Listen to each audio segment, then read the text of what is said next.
बाईचा कावा ना कळे ब्रह्मदेवा. बाईचा कावा ना कळे ब्रह्मदेवा. जर बाईचा कावा हा देवाला सुद्धा उलगडला नाही, देवाला सुद्धा कळला नाही, देवाला सुद्धा समजला नाही, तिथं तुमच्या आमच्यासारख्या मनुष्य जातीची काय तमा. आपण या गोष्टीवर थोडं बोलणार आहोत. तत्पूर्वी सर्व बंधू भगिनींना साष्टांग नमस्कार. मित्रांनो, देवालाही जो कावा समजला नाही, तिथं तुमच्या आमच्यासारख्या माणसाला ही गोष्ट समजणं म्हणजे पाहिजे तितकी साधी नाही.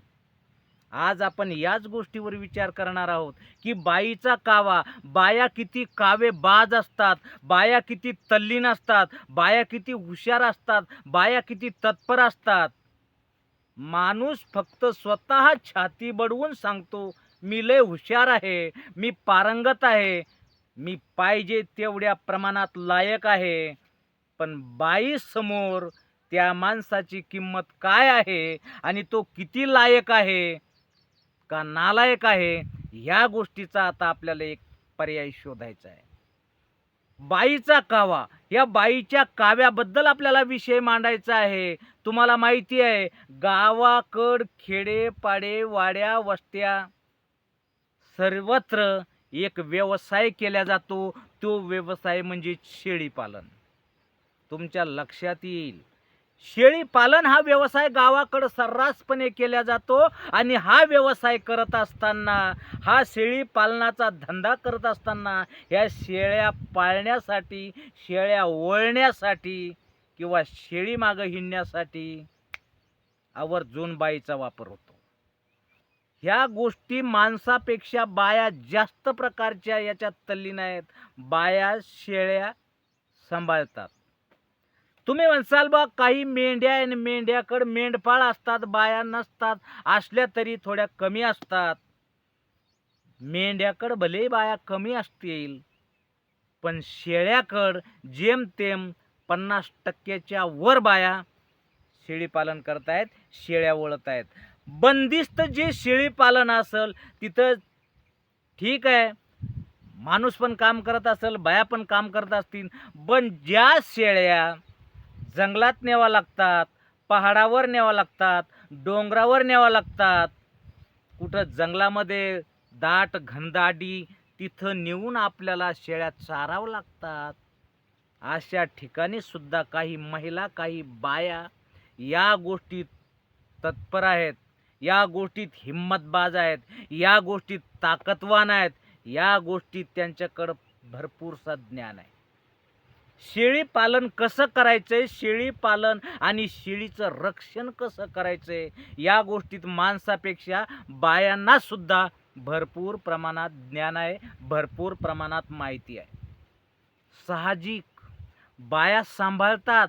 घरच्या कुटुंबामध्ये, घरच्या परिवारामध्ये आपले सुद्धा 2 पैशाचा हातभार मिळावा, आपला संसार प्रपंच चांगला चालावा म्हणून की काय, गावाकड खेड्यापाड्या वस्तीत शेळी पालन केल्या जातंय. आणि शेळी पालन करत असताना शेळी पालनामध्ये शेळ्या पण असतात, बोकडे पण असतात.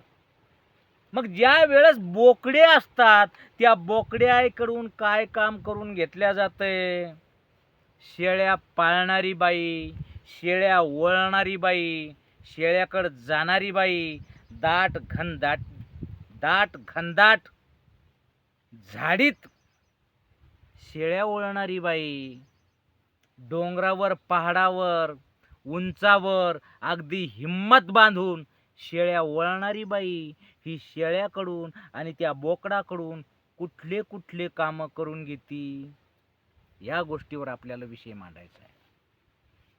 आपण बघितलं असेल, भरपूरशा ठिकाणी बाया शेळ्या वळतात गावाकड.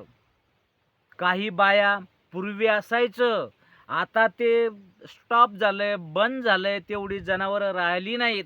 म्हणून की काय, पहिल्यानं गाय गवार म्हणून असायचं की ज्या गाय गवारामध्ये 1500 जनावरं असायची, त्या काही बाया ओळायच्या आणि काही माणसं ओळायची. 1500 जनावरं असायचे, गावागावात जनावरं खंडीनं असायची. एका एका घरी किमान 10 तरी जनावरं असतील.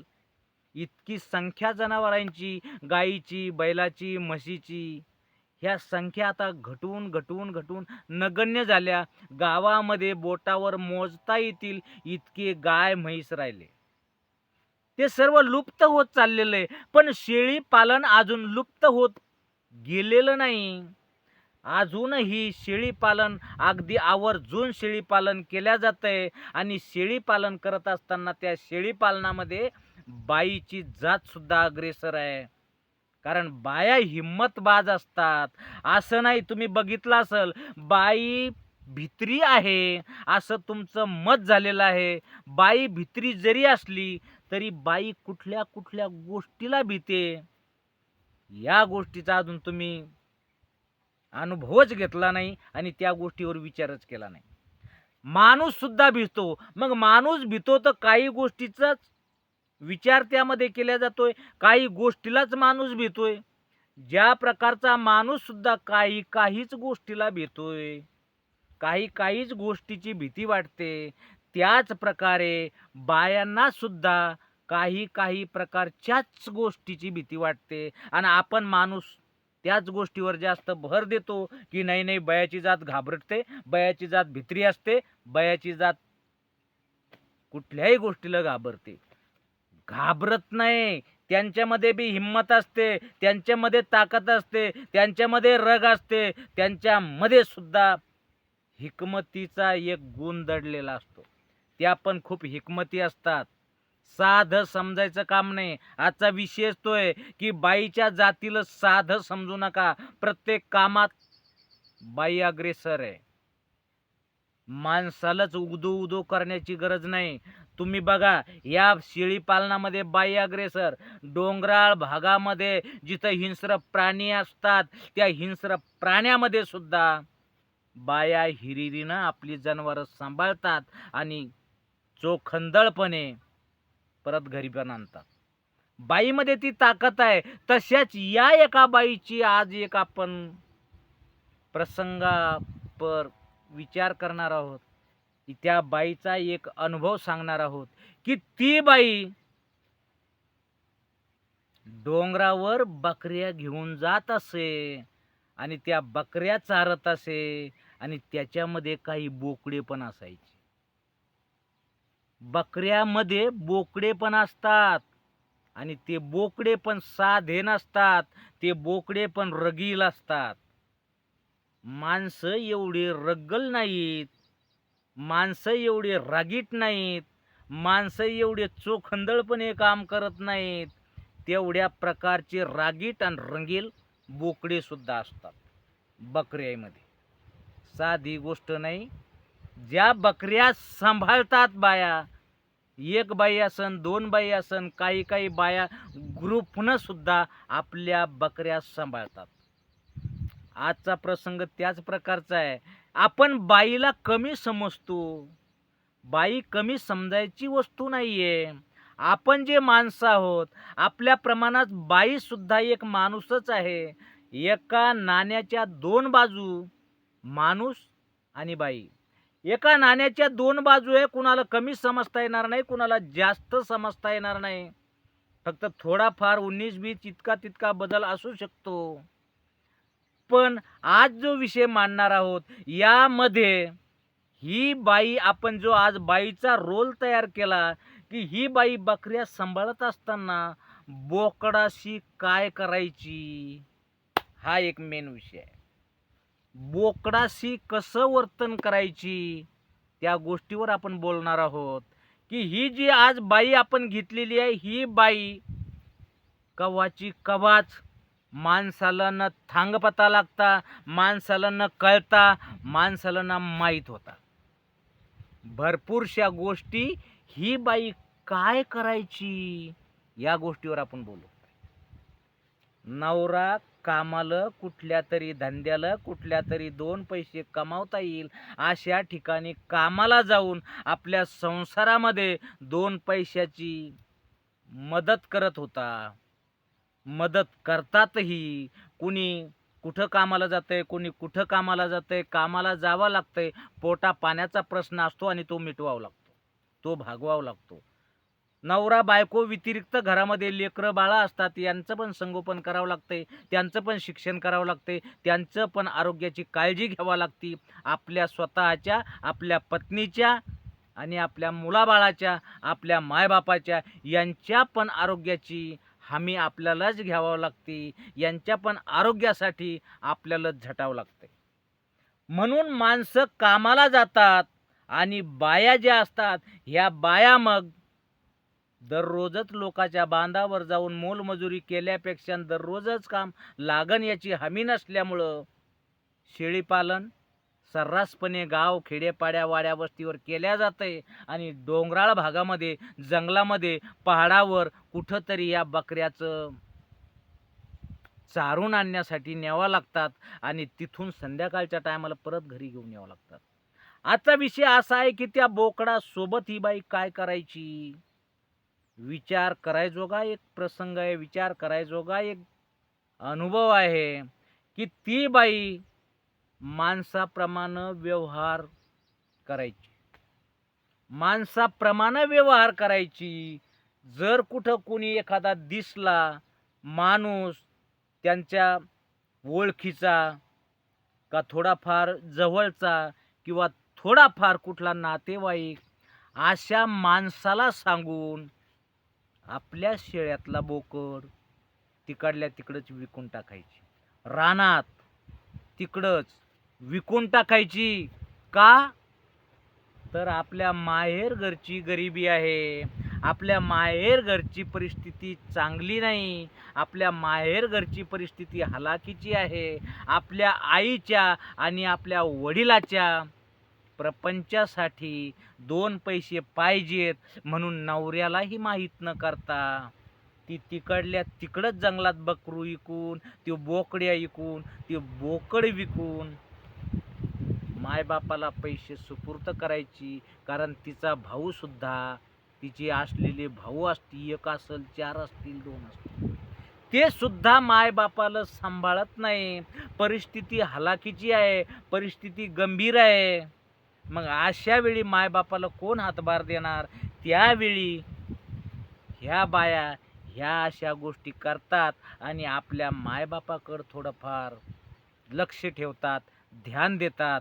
त्यांचा पण परिवार, त्यांचा पण संसार, त्यांची पण हलाखीचे जीवन आपल्यासारखंच आणि आपल्यासोबत समजून घ्यायचा प्रयत्न करतात, तो गाडा धकवायचा प्रयत्न करतात.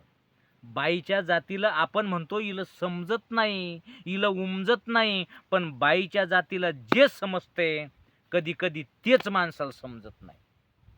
म्हणून आपण आज हा एक विषय घेऊन आलो की बाईच्या जातीला तुम्ही कमी समजू नका.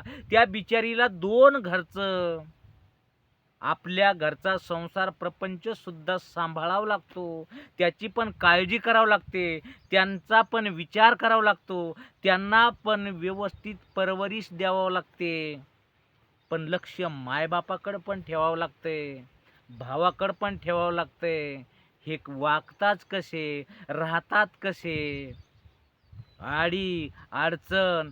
जर एखादा मुलीचा मायबाप चांगल्या घरचे असतील, चांगले असतील, सुदे असतील, दोन पैसे धरून असतील, नोकरी धंद्याला असतील, थोडाफार पैसा असेल, ते बिचारे आपल्या लेकीला पैसा देतात, आपल्या लेकीचा प्रपंच चांगला चालावा म्हणून मदत करतात. पण जे जे पालक बिचारे थोडे हलाखीची परिस्थिती असते, हातपाय चालत नाही, गरिबी वातावरण असतं, त्या ठिकाणी लेकी सुद्धा अशा बाया आपल्या आई वडिलाला सोबत घेऊन चालतात.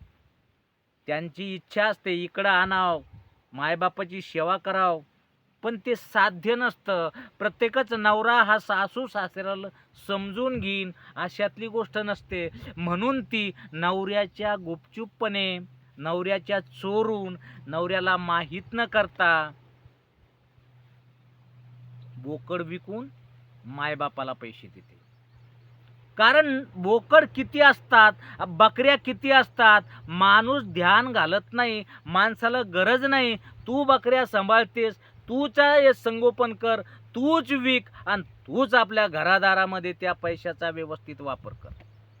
असे कितीतरी नवरे आहेत की ते आपल्या बायकोकडे सोपवून देतात की हे सर्व तू कर, मला त्या गोष्टी जमणार नाहीत, मी कामाला असतो, मी काम करू का शेळ्या बकऱ्याचं पालन करू. म्हणून कित्येक माता भगिनी शेळ्या वळतात, प्रपंच चालवतात, शेळी पालन. माझं तर एक म्हणणं असेल की अशा बायापासून आपण अनुभव घेतला पाहिजे, अशा बायाकडून आपण काहीतरी घेतलं पाहिजे की ज्या बिचाऱ्या शेळी पालन करून, कोंबडी पालन करून अजूनही त्यांच्याकडे जे जे व्यवसाय करण्याजोगा असेल असा व्यवसाय करून आपल्या कुटुंबासाठी, आपल्या परिवारासाठी 2 पैशाची जोडणी करावी. आणि त्या बिचाऱ्या करतायत. माता भगिनीमध्ये हिम्मत नाही.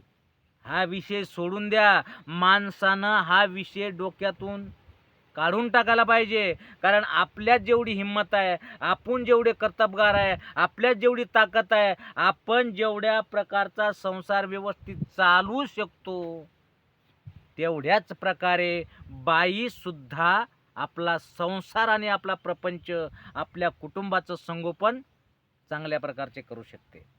माणूस तरी एकेकाळी थोडा मागं हटल, पण बाई नाही. बाई मागं हटत नाही. बाई करून दाखवल, जिथं पाय देईल तिथं पाणी काढन, अशा वृत्तीच्या पण काही बाया जगामध्ये मिळतील. आपण त्या सर्व बायांचं अभिनंदन करूया. कारण बाई पाहिजे तेवढी कमी नाही आणि तुम्ही खरंच बाईला कमी सुद्धा समजू नका. याच बाईचा आज आपण प्रसंग सांगितलाय की बाया फक्त आपलंच घर सांभाळतात असं नाही. ह्या बाया आपलं सांभाळता सांभाळता आई वडिलांचं सुद्धा घर धकावतात. काही मंडळी आता कमेंट करेल की बाया सगळ्याच बाया धकावतात का, सगळ्याच बाया असे पैसे पाठवतात का. तुम्ही विचार करा आणि नंतर कमेंट करा की बाया पाठवतात का. पहिली गोष्ट आपण आपल्या लक्ष्मीचा विचार करणे. आपण आपल्या लक्ष्मीचाच जर विचार केला तर मला तरी वाटतंय तेवढ्यातच उत्तर आपल्याला भेटून जाईल. काय आहे ना, प्रत्येक घरी मातीच्या चुली त्या प्रकारची गोष्ट आहे. आपल्याला बाईच्या जातीला कुठल्या एका विशिष्ट झाडावर चढवायचे आणि माणसाच्या जातीला झाडावरून खाली उतरवायचे, ह्या गोष्टी नाही. मी पहिल्याच शब्दात सांगितलंय, बाई आणि माणूस एका नाण्याच्या 2 बाजू आहे. कोणी मोठं नाही, कोणी छोटं नाही. आपल्याला फक्त अनुभव घेत असताना अनुभव चांगले घ्यायचेत. संसारामध्ये एकमेकाला मिळून मिसळून आणि प्रेमानं वागायचे. प्यार बांटते चलो. तुम्ही जर एकमेकाला प्रेमानं, एकमेकाला समजून घेतलं, उमजून घेतलं तर खरंच जीवन सुंदर आहे, हे तुम्हाला समजायला लागेल. चला मित्रांनो, आपण फक्त एवढं सांगायचं होतं की ही बाई आपल्या शेळी पालनामधून थोडाफार खर्च विकून, बोकडे विकून, बकऱ्या विकून, बकरं विकून, जे काही तिला साध्य होईल, जे काही तिला करता येईल ते करून आपला प्रपंच धकावता धकावता, आपला प्रपंच चालवता चालवता थोडंफार नगण्य आईवडिला पण मदत करत होती. आपणही करायला पाहिजे. कारण माणसं आहेत. आता जमाना असा आलाय, खूप सारे मुलं मायबापाला सांभाळत नाहीत. मग ज्या टायमाला मायबापाला सांभाळत नाही, मायबापात ती हिंमत नाही, मायबापात ती कुवत नाही, सूद म्हातारे झालेले असतात. अशा टायमाला एखाद्या लेकीनं जर थोडी मदत केली तर ती वावगी ठरणार नाही. करायला पाहिजे. माणसानं माणसाच्या कामी यायला पाहिजे. हा व्हिडिओ, हा प्रसंग आपल्याला कसा वाटला कमेंट करून सांगा. जर आवडला असेल तर लाईक करा, मित्राला शेअर करा, आपल्या चॅनलला सबस्क्राईब करा. चला भेटू पुढच्या व्हिडिओत. तोपर्यंत धन्यवाद.